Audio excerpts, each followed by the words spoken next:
Поштувана македонска јавност, денес на дневен ред го имаме дополнетиот предлог на закон за вршење на сметководствени работи, од чието извршување зависи целокупното работење на правните лица кои што се детерминирани и кои што спаѓаат под овие законски одредби во делот на нивното задолжување, односно делот каде што се задолжени да вршат сметководствени работи. И на овој предлог на закон имаме формирање на уште едно тело, како што впрочем и пред неколку денови разговаравме за формирање на комитети, сега имаме формирање на нов орган, кој што го нарекуваат Совет за унапредување и надзор над сметководствената професија во Република Македонија како самостојно и независно регулаторно тело, со јавни овластувања утврдени со овој закон во натамошниот текст Совет. Независно регулаторно тело, нов орган и уште еднаш докажуваат, односно парламентарното мнозинство уште еднаш докажува дека единствено декларативно се залага за намалување, односно за адаптирање на целокупната организација на државните органи, независните регулаторни тела основани од Собранието, второстепените комисии и органите основани од владата и единствено ги мултиплицира и ги надоградува. Наместо, како што декларативно се залагаат за комбинирање, односно да немаме дуплирање на надлежностите и контрола врз приватниот сектор од страна на владата. Но, оваа одредба, каде што се декларира, односно се нормира во самото законско решение дека ќе биде независно регулаторно тело, како и сите други независни комисии кои што се формирани од Собранието на Република Македонија, а знаејќи колку независно делуваат и колку независни одлуки носат, сите ги знаеме нивните одлуки однапред од функционерите на власта, тоа потврдува дека и ова тело нити ќе биде независно, нити станува збор за некој новитет кој што треба да допринесе за подобрување на работата на сметководителите, а со тоа и експедитивност и подобро функционирање на правните лица врз кои што се кои ги користат овие услуги на сметководителите, а впрочем доказ е за тоа и бројката од 711 правни лица кои што се избришани од Централниот регистар само во последната 2021 година. Тоа значи дека 711 правни лица биле неликвидни согласно сметководствените пресметки и ликвидноста во однос на исплата на нивните побарувања спрема нивните доверители. Од независноста на овој орган можеме да констатираме дека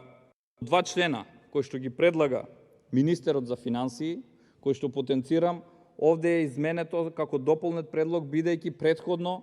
во претходно доставеното предлог законско решение беа 3 члена. Односно, ако сакаме да поедноставиме, од вкупно 5 членови на целиот совет, кој што може да работи доколку има присутни мнозинство од членовите, тоа значи да има 3 членови, а сите овие 3 може да бидат единствено представниците на Министерството за финансии. И дополнително од овие 3, доколку мнозинството од нив, односно со 2 гласа, истите можат да донесуваат одлуки. По интервенција со амандманска интервенирање е изменето овој сооднос, односно сега Министерството за финансии предлага 2 члена, еден член предлага Македонската академија на науките и уметностите од редот на редовните професори на економскиот факултет во државата, што е за поздравување, и еден член предлага заеднички Стопанската комора на Република Македонија, Стопанските комори на Македонија, Стопанската комора на Северозападна Македонија и еден член предлага Собранието на институтот. Тоа значи, ова независно тело е директно контролирано од страна на владата. Тоа е навлегување во самостојноста во вршење на оваа дејност, каде што потенцирам, истата утврдува дека е со јавни овластувања согласно овој закон. за каква независност ќе станува збор, доколку самата влада имала намера да протне, да има мнозинство во овој совет и се што ќе има потреба преку министерот за финансии да ги контролира сите овие одлуки кои што имаат надлежност над институтот. Тоа значи дуплирање на органите и одлуките и во еден момент мораме да се запрашаме. Повеќе пати зборуваме. Колку степеност ќе имаме, бидејќи претпоставуваме, иако не е децидно нормирано, согласно кој процесен закон ќе работи, колку степеност ќе имаме на постапките, односно актите кои што ќе ги носат и доколку треба на конечност да истите до правосилноста имат право и да заведат и спорови, колку степеност ќе имаме на овие постапки. Колку време ќе се процесуираат, колку време ќе се завршуваат. Бидејќи знаеме дека доколку ги добијат овие надлежности, со тоа ќе имаат крстени овластувања, односно ќе имаат надзорна улога над самиот институт, но овде не можеме да застанеме, бидејќи самиот институт ќе имат права и сметководителите на правна заштита и со тоа повторно ви потенцирам. Ако се залагаме за поедноставување на постапките, во овој дел само ги комплицираме постапките. Зошто? Имаме 3 степеност, 4 степеност, па и 5 степеност на самите постапки во однос на органите на одлучување, како органи кои што се над органот кој што ги донесува овие акти. Во однос на работа на Советот ги наведувате сите надлежности кои што треба да ги врши, но само ќе цитирам една. Вели, инициира контрола на трговски поединци сметководители, трговци поединци овластени сметководители и друштва за вршење на сметководствени работи до Институтот за сметководители и овластени сметководители на Република Македонија. Инициира контрола. Која е улогата на инспекторатите? Која е улогата на надлежните инспектори кои што треба да си ја вршат работата? Доколку треба друг орган да им инициира постапки, за да тие после тоа постапуваат и имат надлежност да издават соодветни решенија, како што претходно потенцирав.